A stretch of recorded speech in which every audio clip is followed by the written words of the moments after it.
Hey guys, it's Lauren from the Express Lane.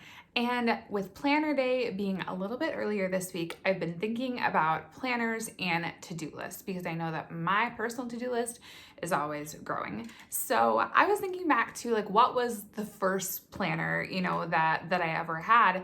And I was thinking back to elementary school. And I hope I'm not dating myself too much with this reference, but we had assignment notebooks. And our assignment notebooks, they were something you had to purchase from the school. You wrote down your homework in them, your assignments, hence the name. And then you would go home, you would do your homework, and you would have a parent or guardian sign off on the page. There was a little spot for that saying that you actually got your homework done. Now, please tell me I'm not alone in this reference. If you remember your assignment notebook, leave us a comment in the comment box below. With my point being that many of us have been brought up using planners, using some sort of to-do list, and we've probably continued to use that through high school, college, even into the workplace now. And for me, I've gone through phases where I've used planners religiously. I've gone through phases where I haven't really used planners much at all. But right now, with the number of projects I'm managing, for the number of offices that I'm working with, I really would feel disoriented without one. But having a planner with a packed to-do list can also feel extremely overwhelming, right? Where do we start? How do we prioritize? And how do we get that list to be just a little bit shorter? Today, we're covering the best tips for keeping a planner and ways to make that to-do list feel, well, not so overwhelming. Let's go ahead and get started. And it all starts with mindset, right? So the next time you're looking at your to-do list and you're feeling extremely overwhelmed, I want you to remember this. I once had a boss that told me that the day that you have nothing on your to-do list is the day that you don't have a job anymore. That's right. You should always have something to do. You should always have lots of things to do, because if you don't have these things to do, then maybe your company doesn't really need to have your position anymore. Maybe that position could be eliminated. So instead, approach your to-do list from a place of gratitude. Be excited about all these things that you get to do every day instead of feeling overwhelmed about it. And also, too, on that note, not being afraid to move tasks from day to day if you don't quite get to something, because again, you should always have something on your to-do list. When a to-do list is really long, though, of course, we do need to figure out a way to tackle it, right? And a lot of that comes down to timing. Whenever possible, you want to have dates or times, dates and times, all those are good things to have associated with the tasks that need to get done. So whether these are due dates that you set yourself, whether these are due dates that your coworkers give you, whatever it happens to be, just actually have a date assigned, because that will help you prioritize your to-do list by what is maybe more urgent and what is something that you could take care of down the road. With that being said, I really caution you not to assume that when a coworker gives you a task that it needs to be done immediately, because that's just not always the case, right? Something might seem like, oh no, this is an ASAP thing that needs to get done right away, but to our coworker, they're like, oh yeah, whatever, I don't need it till next week, that's totally fine. So don't just assume that just because a coworker asks you to do something, you need to do it right away and restructure your entire to-do list for today. Likewise, it can also be very helpful for you to let your coworkers know when you need a task to be completed by. That way you're all moving forward on the same schedule, and you know that this piece that you need from them isn't going to hold up your other deadlines for your to-do list items down the road. And as long as we're talking about timing, another thing to consider in an overwhelming to-do list is to actually break down how long it's going to take you to complete each item on that list.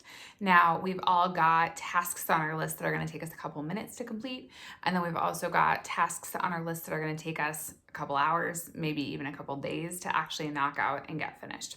If your deadlines do allow, try to knock out a couple of smaller tasks on your to-do list first, because it's going to feel really satisfying to get those crossed off the list, number one, but it's also going to help alleviate some of that anxiety and feeling of being overwhelmed, because you now have a fewer items left on your to-do list.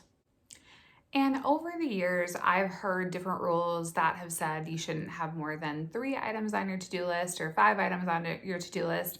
I actually just read an article the other day that said you should only have 1 item on your to-do list every single day.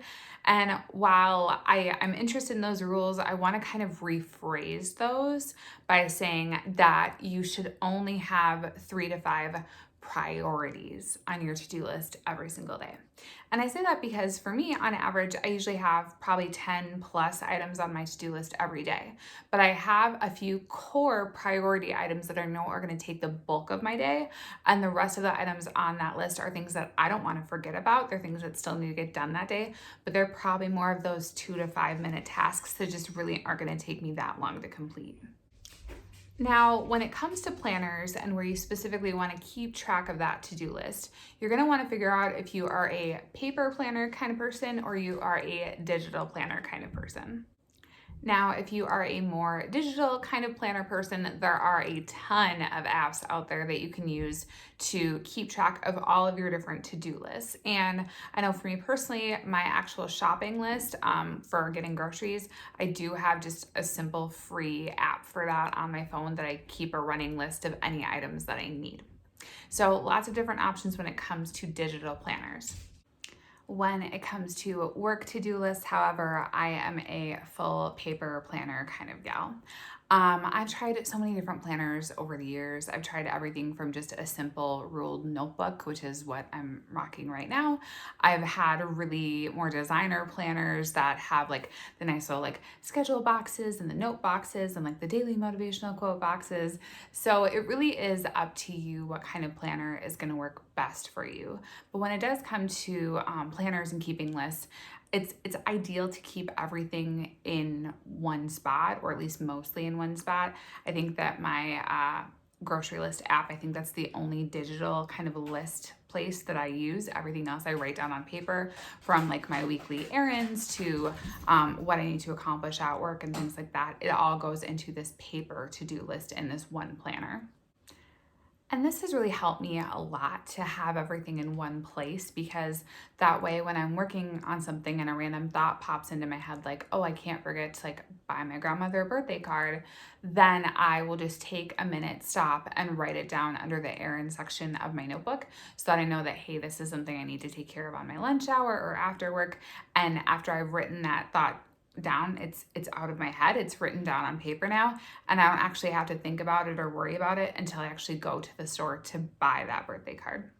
And that really kind of takes us right into my last point that I wanted to make about planners and to-do lists, which is actually creating tomorrow's to-do list at the end of the day today. Now, there is something that is so calming and just gives you this mental clarity of writing everything down that you need to do tomorrow on a sheet of paper and then knowing, okay, it's all written down. I don't have to think about it. I don't have to worry about it anymore. I can just go home and I can enjoy my night. And I'm not worried that I'm going to forget something that needs to be done in the morning. There is actually a productivity book that I read a number of years ago. I was looking for it and I could not find my copy for this video. So I'm going to go ahead and leave a picture linked right here on the screen in case you want to check it out. But the book is called Getting Things Done. It's by David Allen. And if you are curious about learning more about this book, I will forewarn you that it's not a particularly exciting book, and I did find it a little bit dry at times in terms of the writing, but all of that aside, it is absolutely packed full of really great content, especially when it comes to getting organized in both your personal life and in your work life.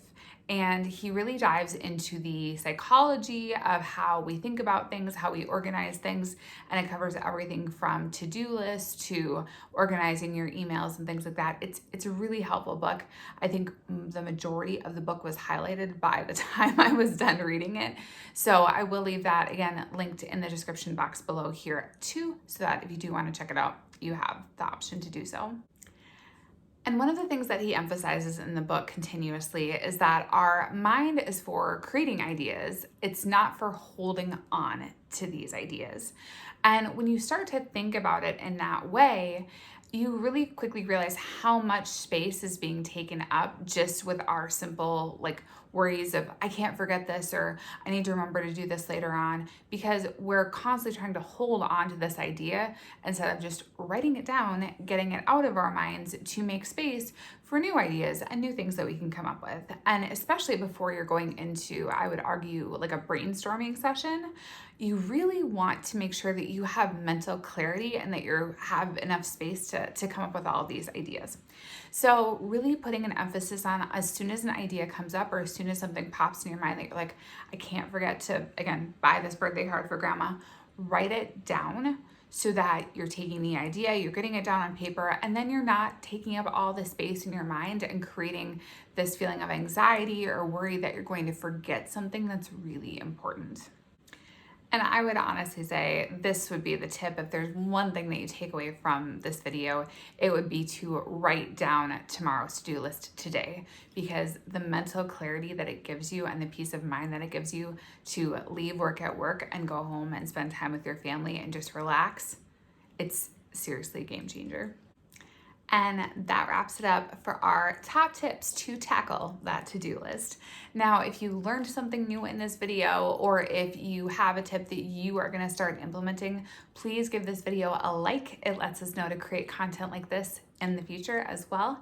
And we'll see you back here next week, where we bring you even more tips to help you get your career in the express lane.